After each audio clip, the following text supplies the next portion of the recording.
sou mestrando aqui do programa de pós-graduação em Arte, Cultura e Linguagens, e para compor a mesa Autoria Feminina como Objeto Estético e Político, gostaria de apresentar a nossa primeira comunicadora, professora doutora Marina Tedesco, da Federal Fluminense, que concluiu o doutorado em comunicação no ano passado, na mesma universidade, defendendo a tese fotógrafa, atriz, marcas de gênero presentes nos manuais de fotografia cinematográfica e os encaixes e desencaixes na prática fotográfica do cinema mexicano clássico industrial.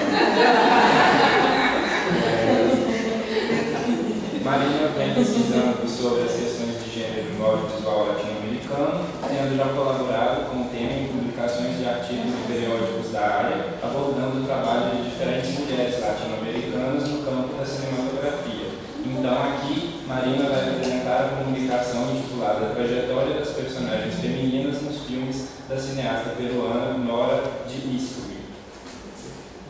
A comunicação tem 30 minutos, depois a gente... 45. Não, sempre foi. O jeito que você mandou, tá 30 minutos. Mas no e-mail que você me mandou, você falou 30 minutos. Eu tenho o e-mail impresso. Então, 45 minutos e depois a gente tem mais 15 minutos de debate, perguntas, trocas e tudo mais. Vou tentar ser mais prolixa que eu fui no título da tese, para não perder os 45 minutos. Eu queria começar falando como que eu chego na hora disso. Na verdade, eu cheguei nela quase por acaso, né? Tive esse encontro com essa cineasta quase por acaso, porque eu vinha estudando já há alguns anos cinema militante latino-americano contemporâneo.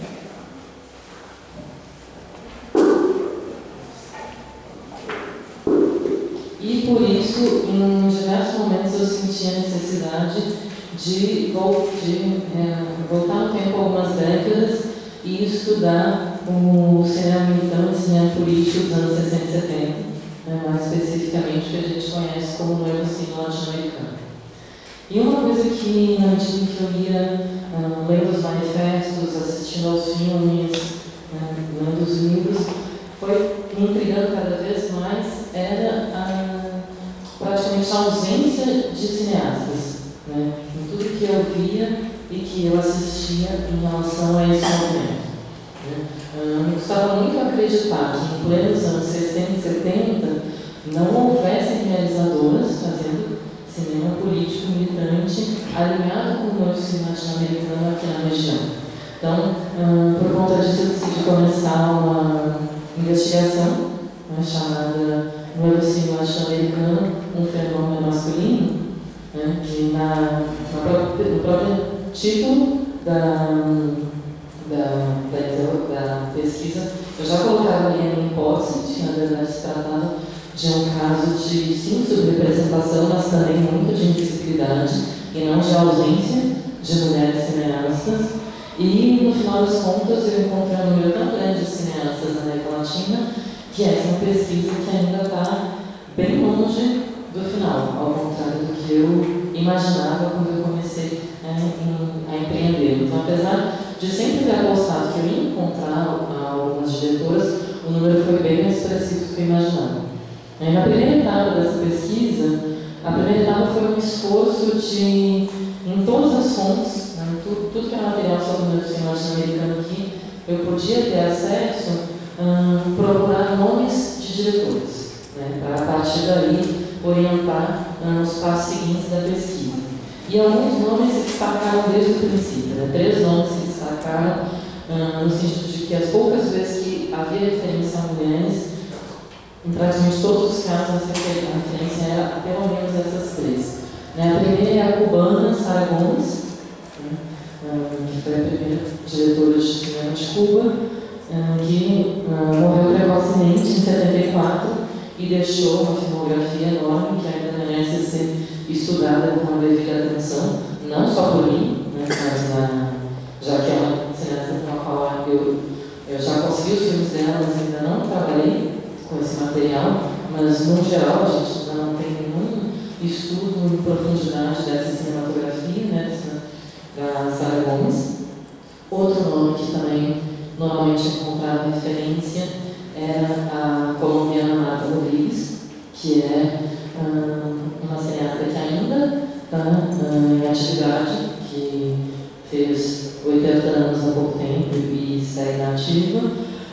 Sobre ela já há bastante informação, porque ela própria tem um site na internet onde tem um histórico, né, da vida profissional dela, tem uma cronologia, tem a sinopse de todos os seus filmes, o trecho de alguns prêmios que ela recebeu, né, e ademais ela já tem muita entrevista com ela disponível na internet e alguns trabalhos acadêmicos. Então, ela é uma diretora que também tem uma produção que traz questões muitíssimo interessantes, além da hora disso que eu estou trabalhando com ela, né? Estou trabalhando com as duas simultaneamente, mas ela é uma pessoa mais fácil de acessar. E sobre a Nora Disco eu praticamente não encontrei informações naquele momento, né? Dava para perceber que ela era uma diretora que tinha sido muito importante para o novo cinema latino-americano, não só pelos filmes que eu encontrei na filmografia dela, né, pela temática dos filmes, pelos prêmios que eles ganharam, mas também porque ela teve uma atuação institucional dentro do movimento, né, dentro do Comitê de Cineastas Latino-Americano, que foi criado em 74, ela é uma das representantes do Peru, né, e ela faz parte da Fundação do Cinema Latino-Americano desde a sua fundação, já contribuiu e ainda contribuiu bastante, né, para a Escola de San Antônio de los Baños. Então, dá para ver que ela é uma pessoa muito importante, mas era muito difícil saber mais sobre ela, né? Quem ela era, como eram esses filmes. E aí, é um trabalho que, como já foi mencionado na parte da manhã, vira um trabalho quase de cavação, né? A gente sai procurando tudo que é pista, que esteja disponível em qualquer lugar da internet e escreve para pessoas que podem conhecer e qualquer e-mail que encontre associado a ela, manda uma mensagem, até que em determinado momento ela respondeu uma das muitas mensagens que eu enviei para os diversos e-mails que eu achei que pudesse ser dela.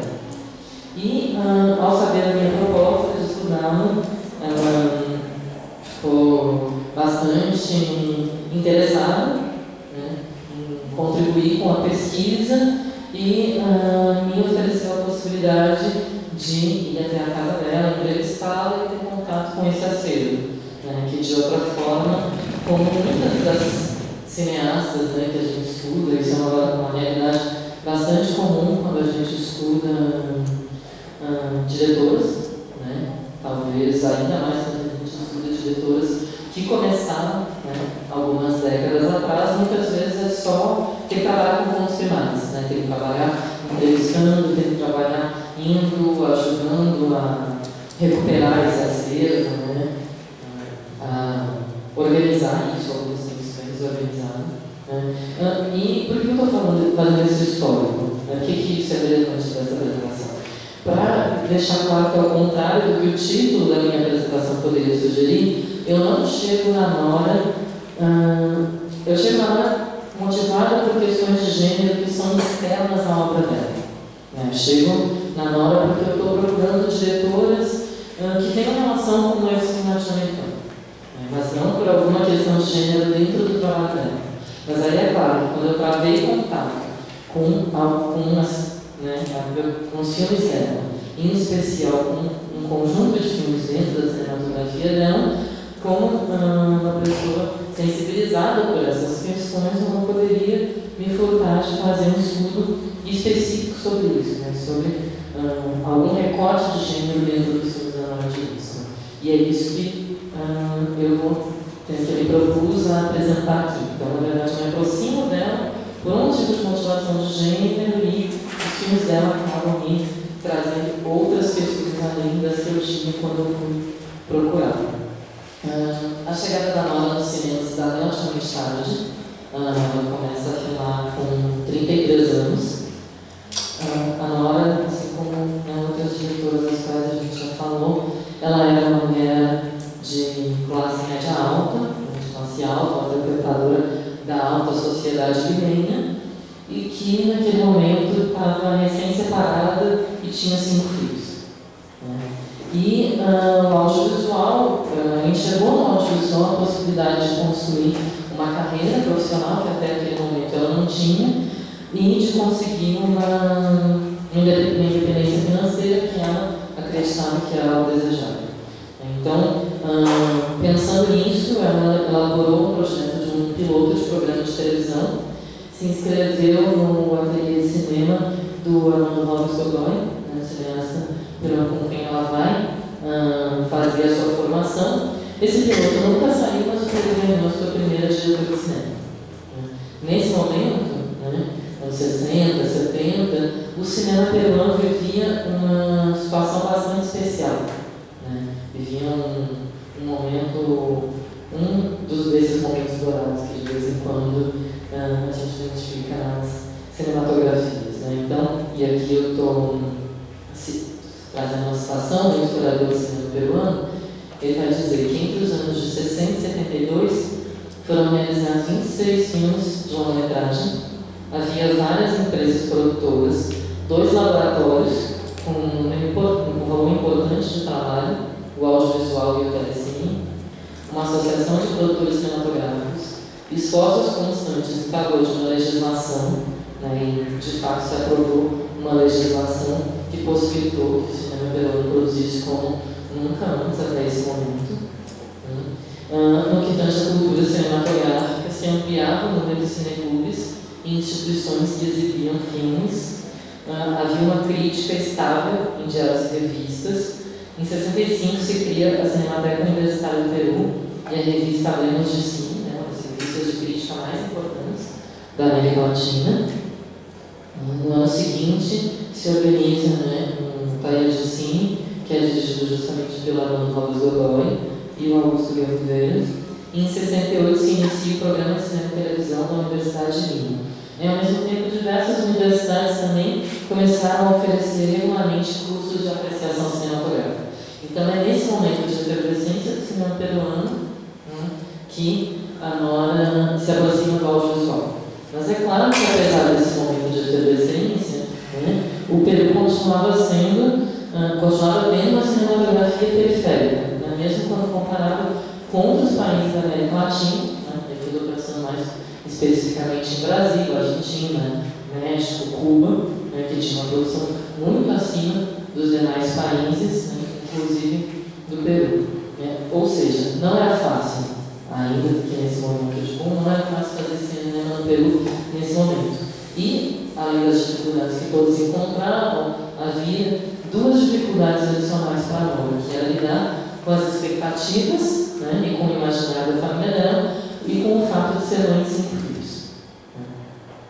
Sobre o primeiro desses 2 pontos, a relação com a família dela, na entrevista que eu realizei com a Nora Disco, ela relata que ela pertencia a uma família muito tradicional, uma família de classe alta, conservadora, onde ela foi educada para ser rica, casar e ser quase um adulto ao lado do marido. Então, que ela enfrentou bastante resistência familiar quando ela decidiu ser cineasta, no momento em que nenhuma outra mulher exercia essa profissão no Peru. Então, não tinha nenhuma cineasta em ação para provar para a família dela que essa era uma família respeitável, uma profissão respeitável, uma família que queria ter uma família respeitável, e some-se a isso o imaginário que cerca o que é o cinema, a boemia, enfim, tudo isso que de alguma maneira ainda persiste ainda hoje. Então a família dela preferia que ela fosse relações públicas, que ela fosse secretária, e ela relata que a resistência foi bastante forte até o reconhecimento nacional e internacional começar a aparecer. Então eles veem os filmes dela sendo exibidos, ganhando prêmios, ela aparecendo no jornal, que acontece principalmente a partir do 3º filme dela, que é o Brancaico, de 73, e a partir disso a carreira dela passa a ser encarada com mais tranquilidade, mas que foi algo difícil para ela nessa trajetória. E ainda mais difícil foi o fato de ter que lidar com o fato de ser mãe de 5 filhos pequenos. Obviamente, diretor de cinema não é uma atividade profissional adaptada à realidade da mãe trabalhadora, como muitas não são ainda hoje, né? Então ela tinha que improvisar soluções. Né? Ela conta que ela sempre fazia constar nos contratos dela uma cláusula que permitisse que ela levasse um filho dela para o set, e em geral ela levava o mais velho, mas também ela se preocupava em fazer um rodízio para que todos fossem e assim conhecessem um pouco mais o que ela fazia e começassem a compreender melhor esse universo da mãe deles, que era muito diferente das outras mães do mesmo meio social. Né? E aí eu cito um trecho da entrevista dela, né, onde fica muito claro que isso de fato foi uma questão, né, foi uma dificuldade. Né, ela fala: meus filhos no começo, eles não gostavam muito, eles certamente preferiam, quando eram crianças, ter uma mãe mais convencional.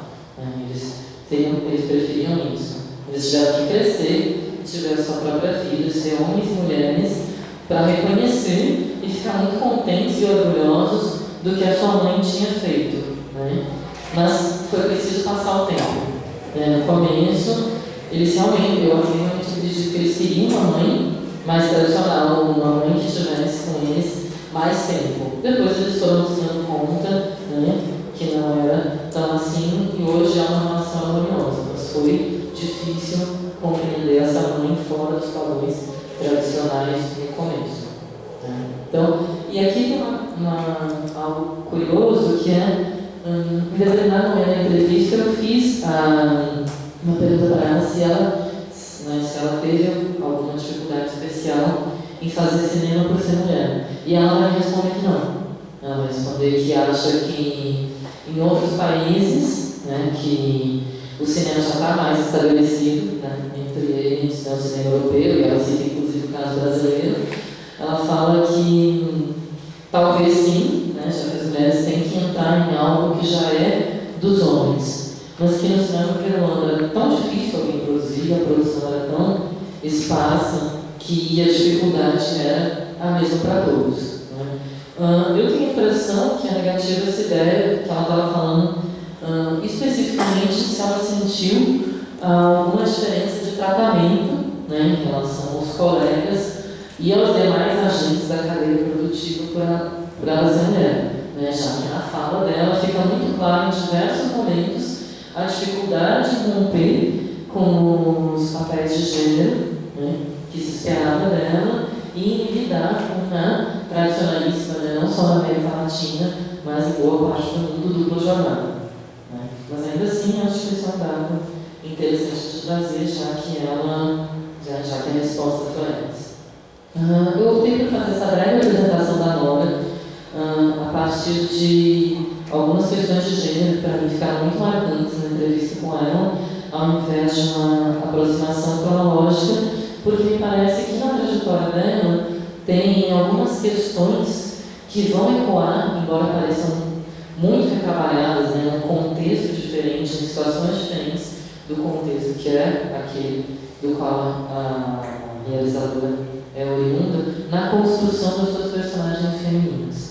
Então, acho que é interessante que quando a gente for falar das personagens, algumas das questões que aparecem aqui, né, vão reaparecer. Mas não quero estabelecer com isso uma relação de causa e efeito, uma relação de por que ela teve essas questões.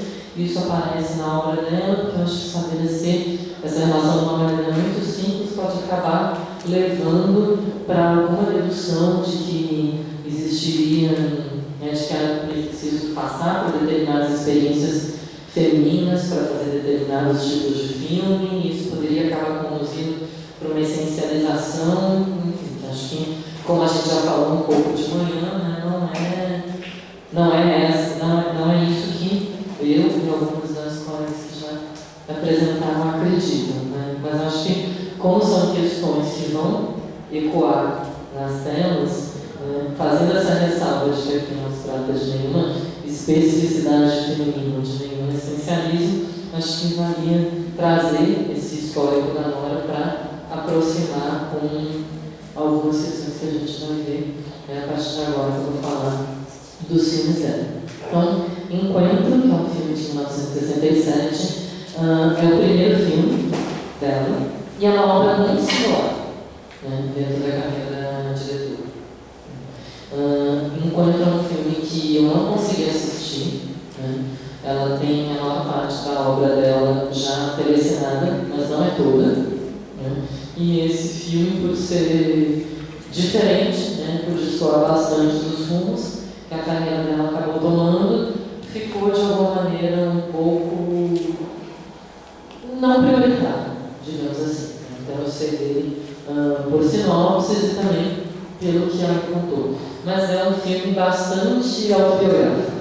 É um filme de formatura dela, um filme que ela vai fazer para a formatura, processo de formação dela no cinema, e ela considera que é o único filme autobiográfico que ela tem, que é a protagonista do filme é uma mulher, né, de idade, classe próximas da Nora Jeanson naquele momento e que está buscando, e aí ela me falou, assim como eu estava buscando nessa época, mas eu felizmente encontrei o cinema. Então, é muito claro o paralelo que tem entre o momento de vida da cineasta, quando ela faz o filme, né, e a personagem do filme. E é uma obra singular da cinematografia dela, porque a gente encontra vários pontos em comum entre os diferentes filmes que a Nora Jeanson fez ao longo dessas várias décadas que ela atua.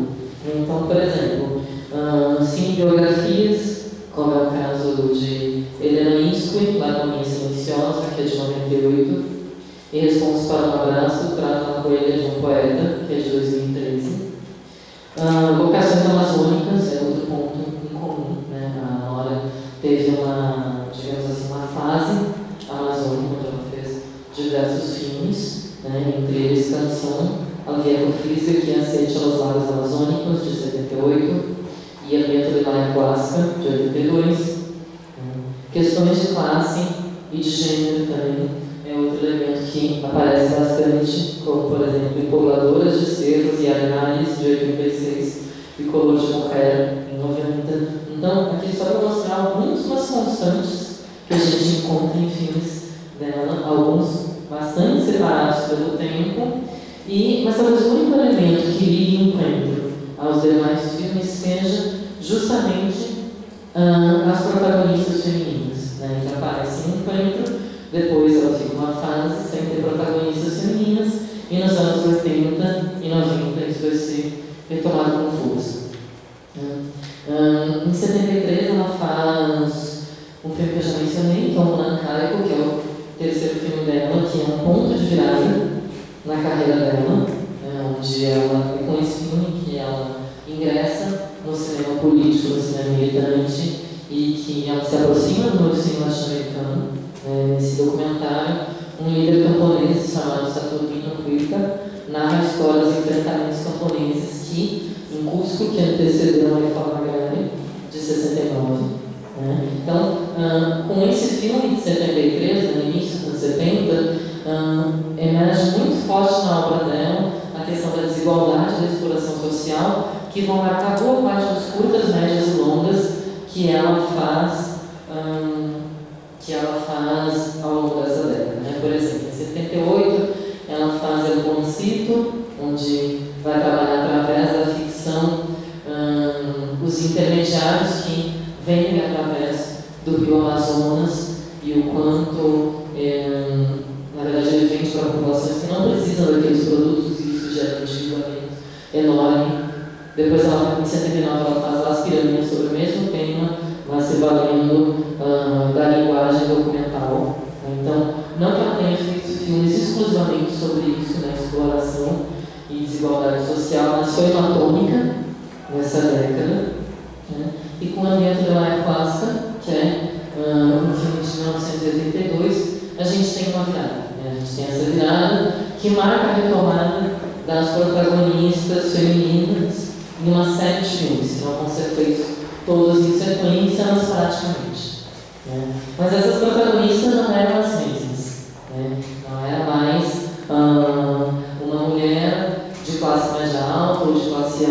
uma série de inquietações que não diziam respeito a necessidades mais imediatas de sobrevivência, né? Não só protagonistas marcadas pela fome, marcadas por esse tipo de desigualdade mais clara, né? A esquerda latino-americana nos anos 60 e 70, que foi muito atômica do fim dos filmes dela nos anos 70. Então, volta para as protagonistas femininas, mas aí tem muito atravessadas, né, nos seus corpos, nas suas trajetórias, por desigualdades regionais, desigualdades de gênero, desigualdades de classe e desigualdades de raça. Agora, entrando mais especificamente no tema das protagonistas femininas, eu começo falando justamente com a Alex, que é a protagonista do evento da Maia Clássica. Ela faz esse filme em 82, mas esse filme é um resultado de um convívio intenso com a floresta amazônica que ela tem desde 71, quando ela foi contratada para filmar alguns cerimoniais ritualísticos lá. Então ela volta na Amazônia quando ela faz a Guerra Física, El Poncito, As Piranhas, ela compra uma casa na floresta amazônica que ela tem durante 8 anos, então ela mergulha mesmo nesse universo, e esse é um filme onde isso aparece muito claramente. Né?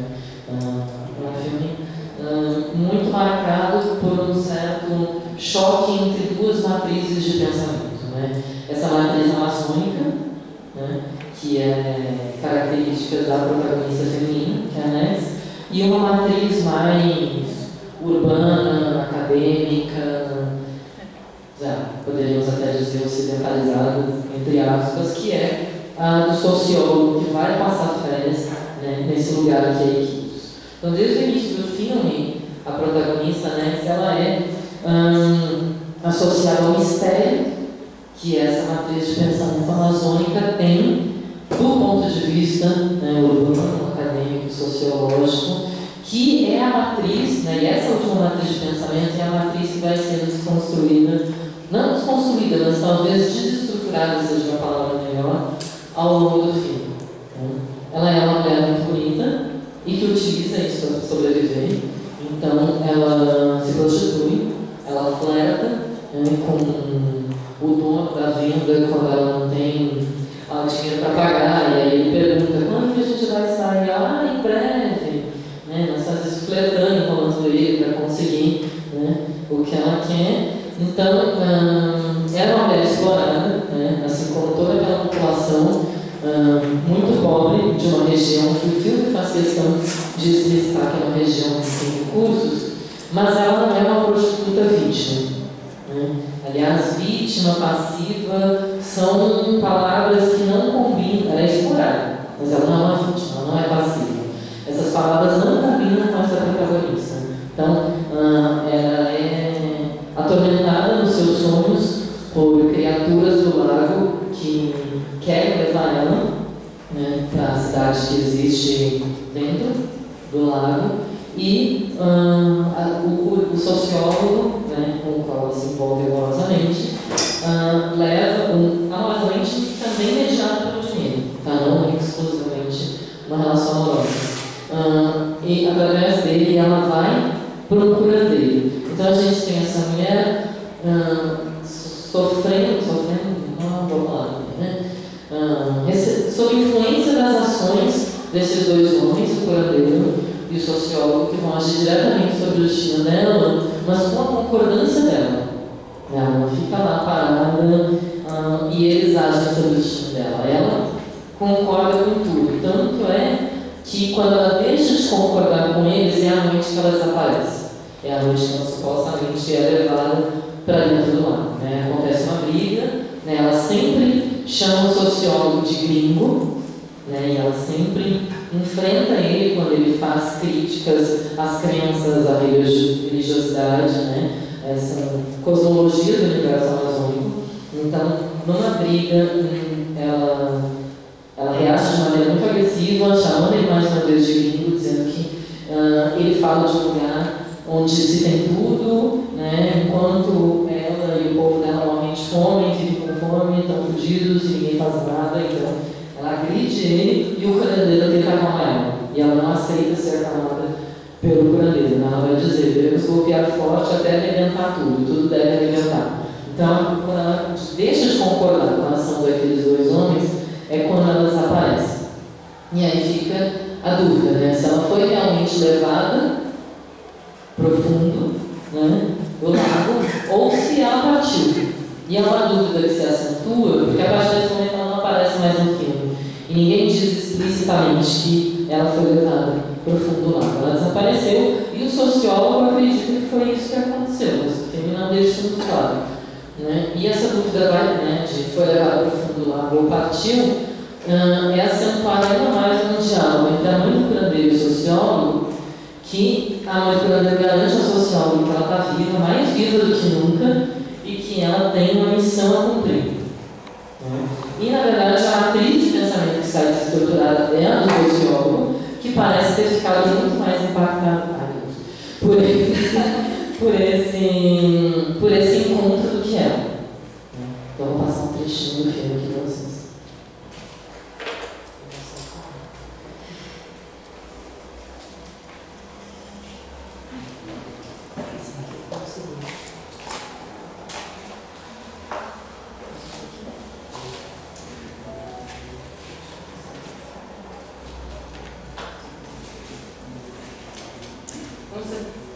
Esse é um trechinho bem no começo.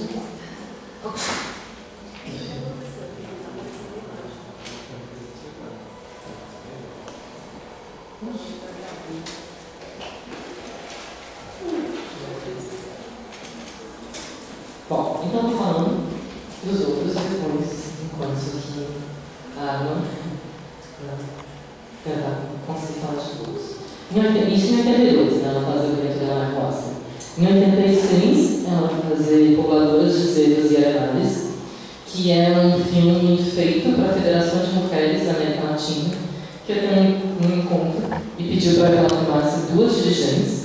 Então, esse é um filme que traz uma história curiosa, né, porque ela, de uma maneira, retorna à forma a um tipo de forma bastante característico dos filmes militantes dos anos 60 e 70, que, claro, foram feitos através de diversas formas, mas a forma desse filme, de certa maneira, é uma forma mais tradicional.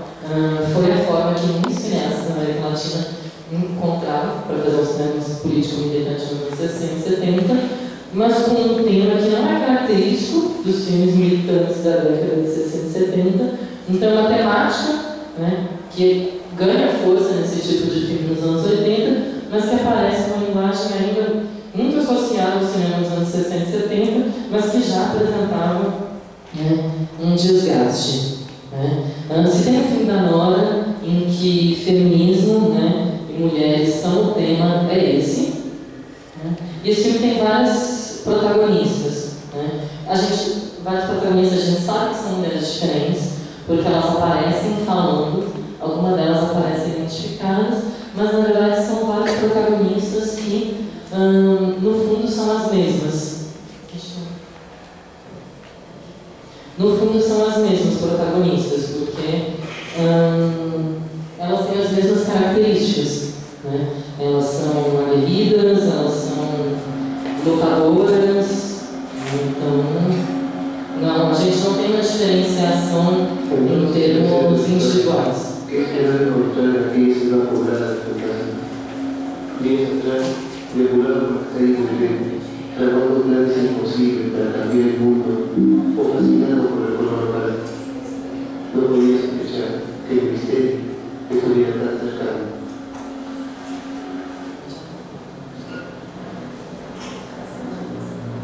Yo era sociólogo de vacaciones, con algunos amigos elegidos, y hubo un plazo para conocer la belleza y la licencia de ese nuevo río sobre la obra.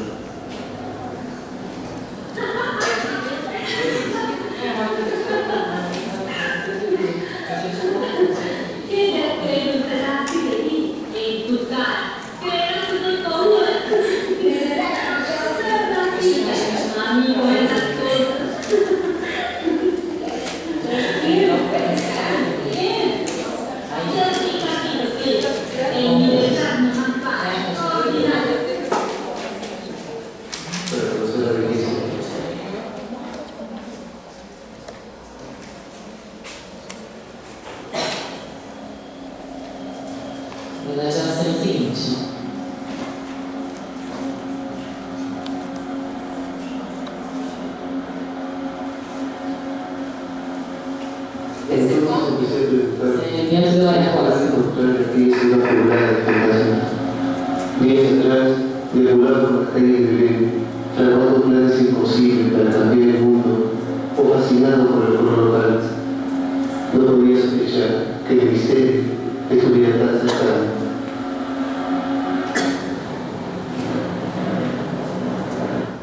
Bom, para a gente passar um trecho mais longo, mas como o tempo já está curto, então vocês vejam, é um sociólogo com aquela cara de sociólogo, né, de acadêmico dos anos 80, que claramente não pertence a esse universo amazônico, e quando ele fala o mistério, aparece ela. Né? A palavra mistério é falada sobre, pensada, né? A gente está ouvindo o pensamento dele sobre a imagem dela. Então, isso é muito emblemático, né, do que é esse filme. Então, o que eu estava falando do Pobladoras é que a gente não tem uma diferenciação desses sujeitos, né? Essas mulheres estão ali como mulheres que participam de um sujeito coletivo que é mulheres que se organizam, seja numa campanha de leite para as crianças, seja na conquista de uma autonomia feminina, né, no sentido delas poderem ser lideranças, né, de se afirmar como sujeitos que não precisam ser ciceroniados, né, pelos homens. Então, essa é a tônica do Pobladores. Né. Depois ela vai fazer em 87 um filme como Na Sola Humana, que não tem a ver, não tem protagonistas femininas, tem diversos protagonistas envolvidos numa empreitada de conjuntamente promover melhorias para a comunidade onde eles vivem. Então aparecem mulheres, mas também homens, então não tem uma ênfase nas protagonistas femininas, mas já no filme seguinte, que é o Coro de Mulher, que é de 90, sim, aparecem. Né? O retorno é feito na região de Chincha, que é, digamos assim, uma região negra do Peru, uma região que é uma região no centro, né, da escravidão negra peruana, onde ela já tinha filmado nos anos 70, um filme chamado Guitarras Sem Cordas, né, e é um filme feito sem recursos, no momento em que o cinema peruano fica paralisado, nessa coisa das nossas cinematografias latino-americanas, tem seus booms, Paris, em volta, Paris, que era um momento que o cinema peruano estava paralisado, mas como ela já estava na ativa há bastante tempo e tinha bastante prestígio dentro do meio cinematográfico peruano, ela conseguiu reunir uma super equipe e fazer esse filme, né, que é um filme que é um retorno ao tema do Guitarras Sem Cordas, que é o tema da preservação das tradições da raça negra, acrescido numa dimensão de luta e resistência da população da região, especialmente as mulheres. Então, a protagonista é a Cecília Catarina, que é uma negra idosa, né, apresentada também como uma lutadora, uma mulher que criou os filhos sozinha, porque não teve marido, que foi explorada pelos patrões, que participou de tentativas de organização de cooperativa. Então, essa é a protagonista do filme, que tem uma outra mulher, que seria assim, a segunda personagem mais importante, que é a Penina, que é a neta dela, e que na verdade é a Penina, e inclusive o corpo dela é a arena de disputa de todas essas questões, né? Porque ela o objetivo da vida da Cecília é dar uma boa educação e dar oportunidade para os netos que ela não teve, que seus filhos não puderam ter. Então, ela quer que a neta estude, tenha uma profissão, mas ao mesmo tempo a neta é muito bonita, já ganhou concursos locais de Miss, né? E poderia seguir uma carreira por aí, né? De modelo, de dançarina. Então tem essa tensão da beleza da mulher negra, que ao mesmo tempo que um trunfo também é um perigo, e da necessidade de algum embranquecimento para se fazer sucesso. E a dança, né? Que dança seria essa? Seria uma dança ligada às origens negras ou seria uma dança ligada às tradições? Então, a Penina é o território onde todos esses confrontos acontecem, né? A gente imagina que haja conflitos entre as duas, né? Por todas essas inquietações da avó, que certamente não são à toa, né?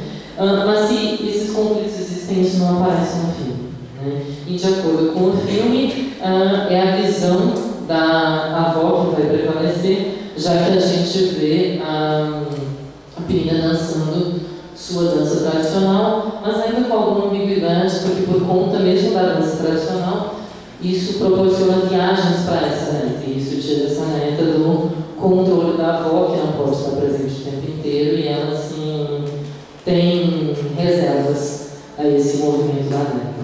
Então, vou passar um pedacinho do Paulo de Novel.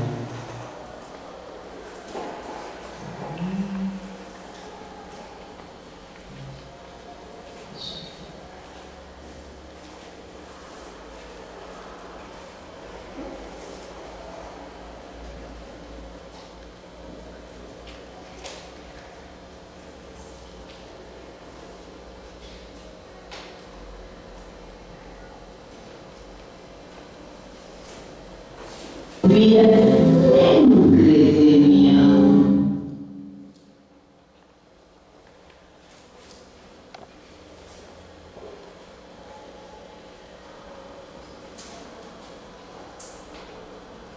Passar dois trechos curtos.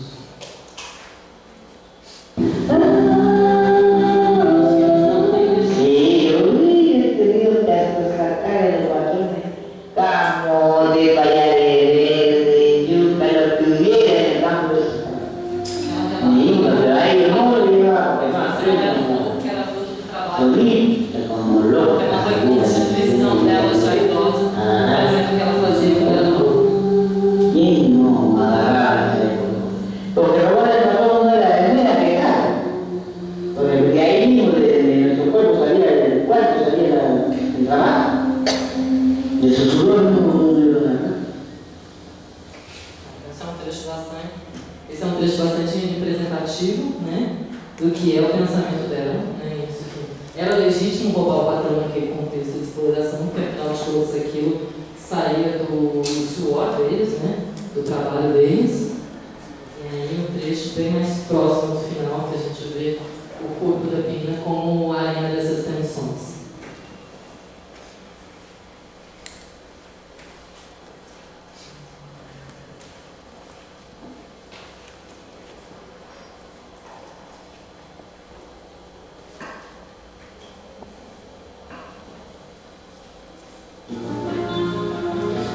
Yo quisiera estar detrás, como un ángel de su guarda, detrás de ella todo el tiempo.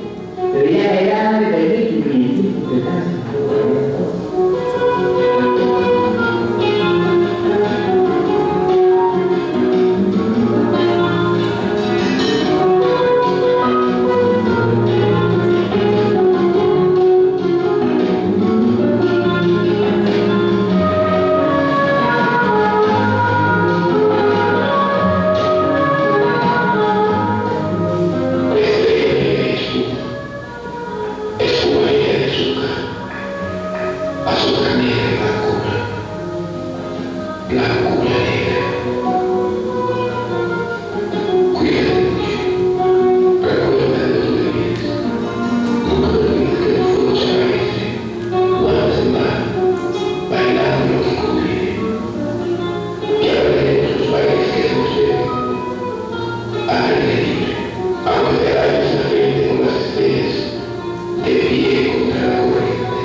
referência às falas que a avó já tinha feito da beleza dela, de processo de branqueamento, que tem que ser feito para se estabelecer nessa profissão. A gente tem essa dança das mulheres mais antigas e no final do filme a gente vai ter ela dançando essa dança tradicional.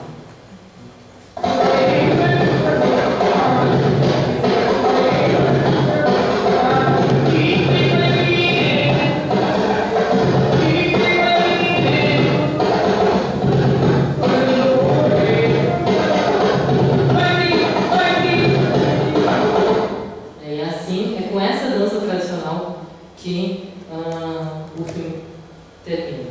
Então, encerrando dessa maneira, um possível conflito que é sugerido, mas assim, não está nas telas, né? E, por fim, para já fechar a minha fala, ela faz um outro filme, né, em 91, chamado Para Viver uma Inatodavia, que é um filme ecológico, então aí também a gente tem uma ausência de protagonistas femininas.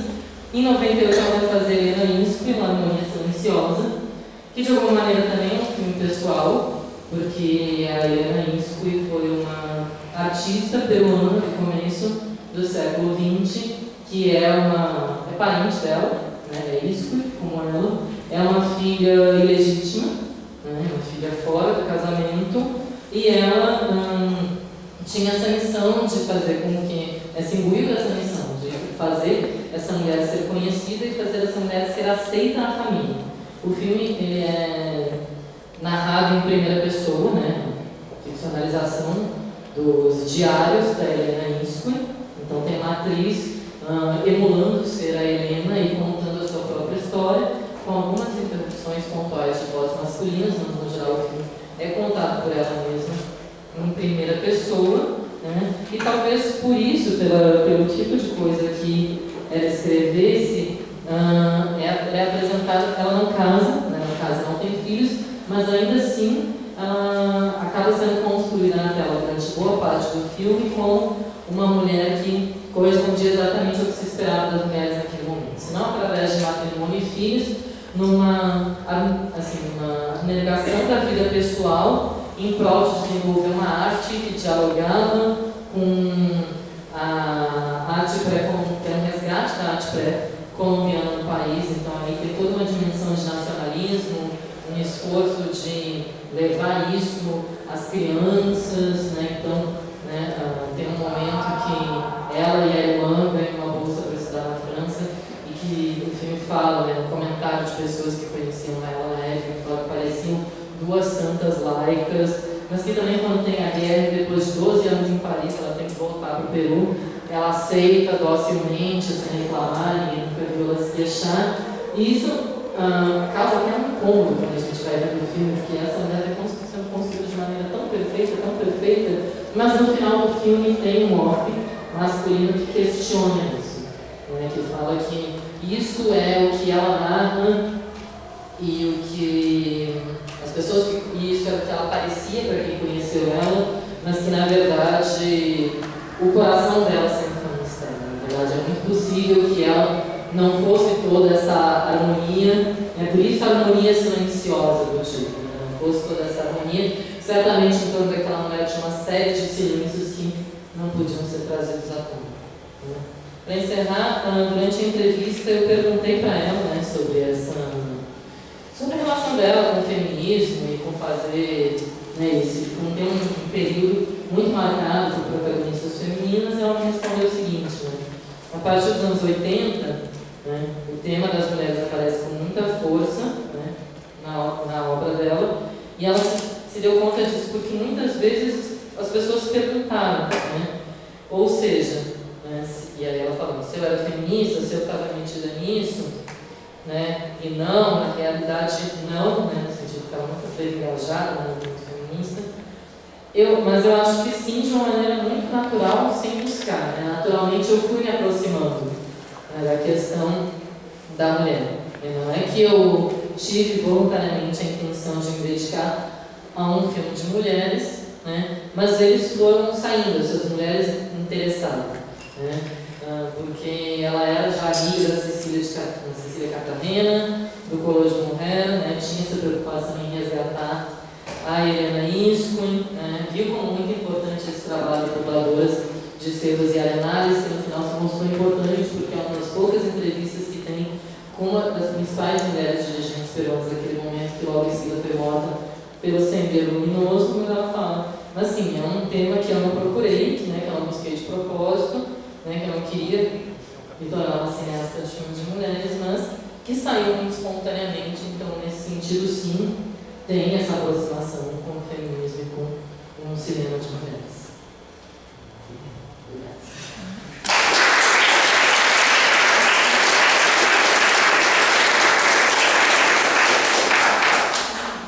Bom, então agora a gente tem 10 minutos para as perguntas, para não atrasar muito, porque tem o coffee break e tal. Então, vamos dar um microfone aí para quem tiver perguntas, comentários.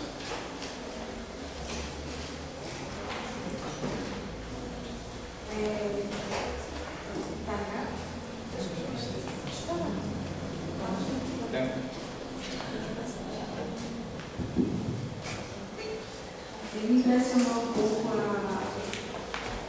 essa oposição natureza e cultura que você vê nos filmes dela, né? Por exemplo, o sociólogo e a nativa, né? Aí o sociólogo intelectualizado e a nativa o mistério, né?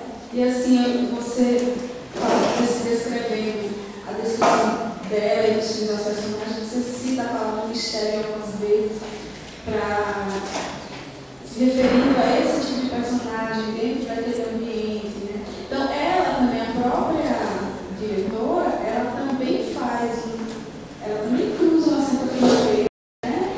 Para encontrar esses personagens, né? Eu não sei se ela teria, talvez, um certo olhar de tentando se deslocar em um lugar também colonizador, né? Buscando essas coisas, porque a impressão que eu tenho é que essas mulheres que ela visita na obra dela também são um mistério para ela, né? Não sei se, talvez se eu visse os filmes eu pudesse ter outra visão. Eu acho que é muito fácil de parecer isso, mas eu acho que não. Embora no primeiro momento eu tenha ficado também com essa impressão, que, por exemplo, no evento pela ayahuasca, né? O lugar de fala do filme é o lugar amazônico. Então, a gente tem várias cenas documentais de rituais, né? Ela já está isso, ela faz o filme em 82, mas ela já está desde 71 muito mergulhada nesse universo. E nada dessas cenas documentais é apresentado como algo misterioso. E nesse encontro, né, pelo que a gente ouve do pensamento do sociólogo, pelo que ele fala, ele atribui a ela esse lugar de mistério, mas o filme não atribui a ele esse lugar de mistério. E naquele encontro, é ele que sai desestabilizado, é ele que sai se reavaliando. Ela em nenhum momento se reavalia, ela questiona ele o tempo todo. Então acho que dá essa impressão, mas esse é o ponto de vista dele, que não é o ponto de vista do filme. A gente não tem uma convergência entre esses dois pontos de vista. Mas certamente ela faz todo um esforço de ir para esses lugares e mergulhar nesses lugares antes de fazer esses filmes, porque ela sabe que esses não são os lugares de fala dela. Ela é uma mulher divina, uma mulher de classe alta, uma mulher branca, né? Ela não é aquela mulher negra, ela não é aquela mulher amazônica. Você tem uma preocupação de todo, né? De fazer esse esforço, né? De alguns anos antes de fazer o filme, que eu acho que produz filmes bem que não exotizam e que apresentam que tem essa diferença, mas que desexotizam, né, e muitas vezes mostram como é aleatório, como é arbitrária essa questão de cultura e civilização. Oi. Eu não peguei o começo da tua fala, então eu queria só que você me falasse um pouquinho como é que você chegou à Nora e aos filmes e tudo mais. E se encontrou outras aí latino-americanas no caminho. Eu estava fazendo pesquisa sobre diretoras que de alguma maneira tivessem relação com o meu oficina fosse uma relação mais institucionalizada, como é o caso da Nora, que atuou em esferas do ensino latino-americano, ou fosse uma convivência mais solta, através de festivais, né, de circulação, de filmes, mas que compartilhasse os seus pressupostos estéticos e ideológicos também. Então, 3 nomes se destacaram em quase todas as coisas que eu encontrei, que foi a Nora Disco, a Sara Gomes, né, e a Marta Luiz. Jéssica.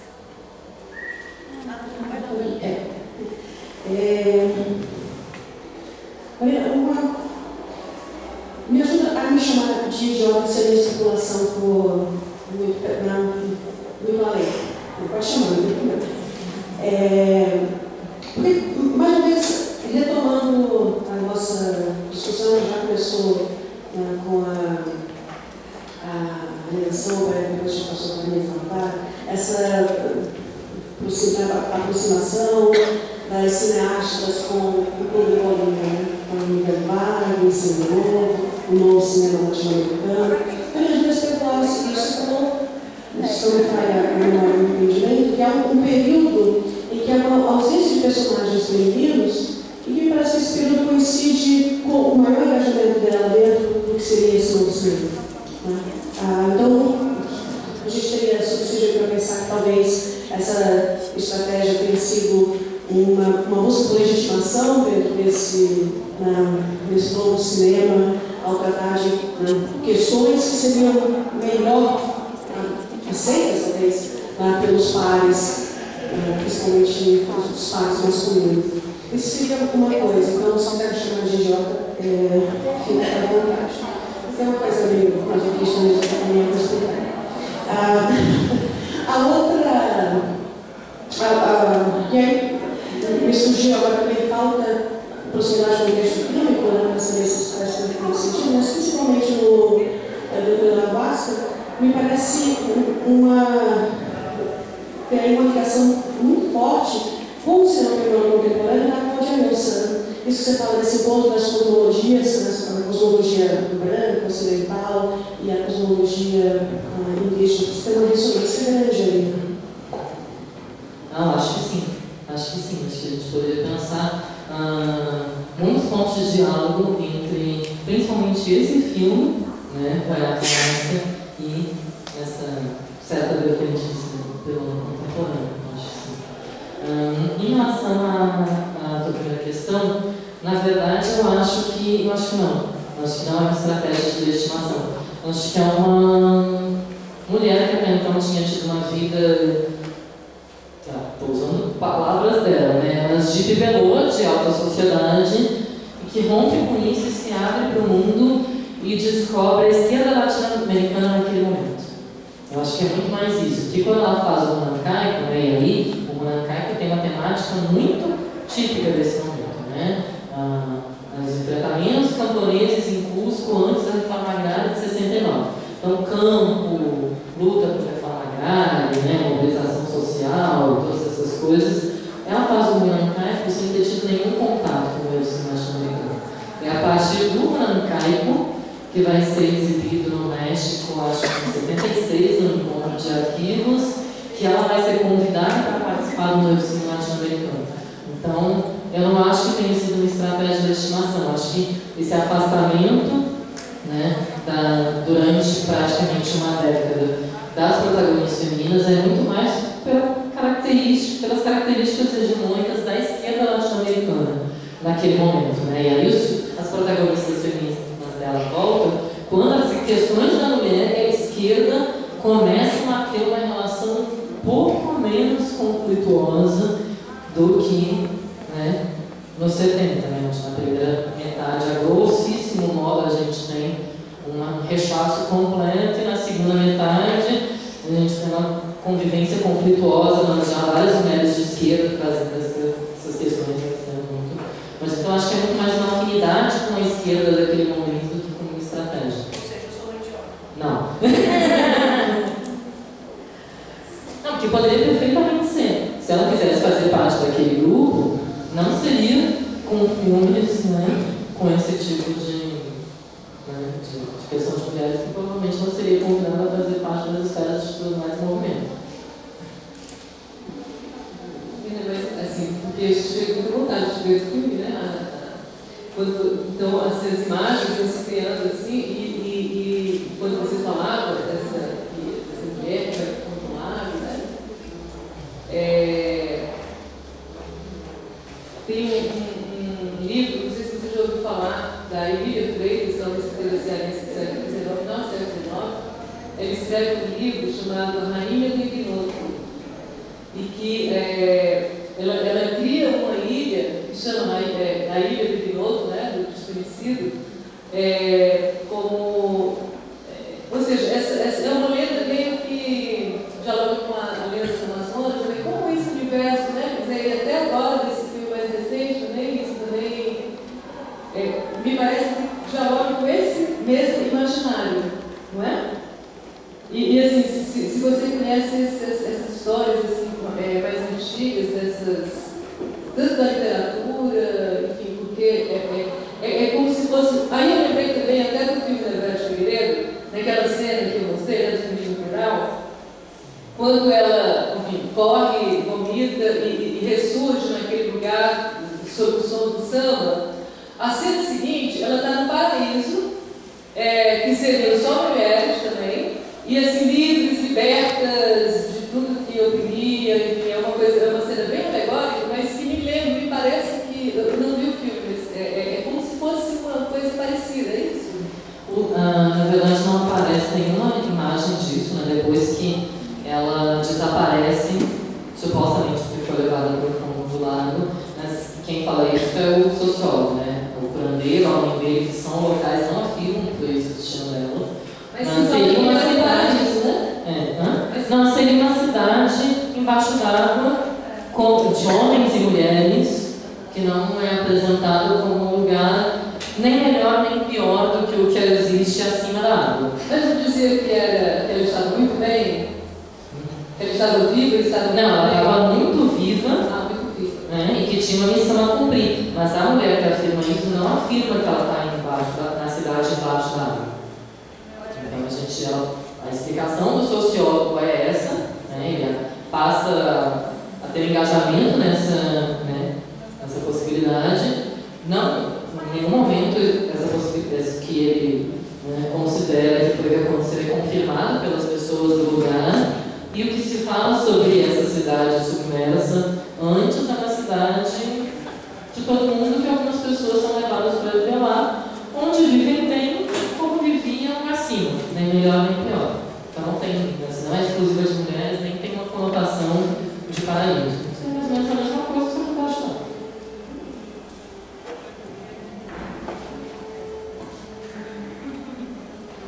Não tiver como fantástico, né? De qualquer forma, tem a ver com as lendas. Sim. Algo mais? Na última parte você passa uma dança chamada Landô. O Landô é uma encenação, é um documentário? Porque a antropologia contemporânea no Peru está revindo, diríamos, essas expressões tradicionais, sobretudo em termos de dança, como representações netamente femininas. E certamente ela se reinterpretou com o passar dos anos, mas essas imagens são imagens documentais. São imagens documentais. Naquela sequência que são as mulheres mais idosas dançando, tem só mulheres dançando, homens tocando, mas quando a menina dança, e aí já aparece, porque aquela dança das mulheres idosas, né, parece muito claramente uma dança informal, tipo uma roda de samba que se faria em qualquer casa. As danças que a menina dança, que são a sequência inicial e o final do filme, não. E aí ela dança e também tem um homem que dança. E pelo próprio figurino dela, a gente já percebe uma produção. Aquilo é uma apresentação de uma dança tradicional. Não é algo que alguém vai fazer numa reunião de domingo, como é a dança das senhoras idosas. Então, tem essas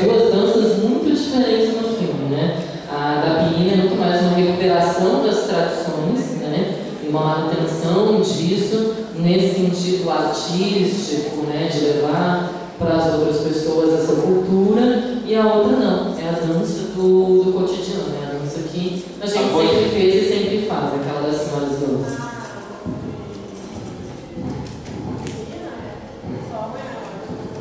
Mas as duas são, né, danças que são documentadas, né, estão sendo feitas para uma câmera, mas na hora não dirigiu, não escolheu a música, não escolheu o figurino, não é uma atriz, né? Uma mulher que dança isso normalmente.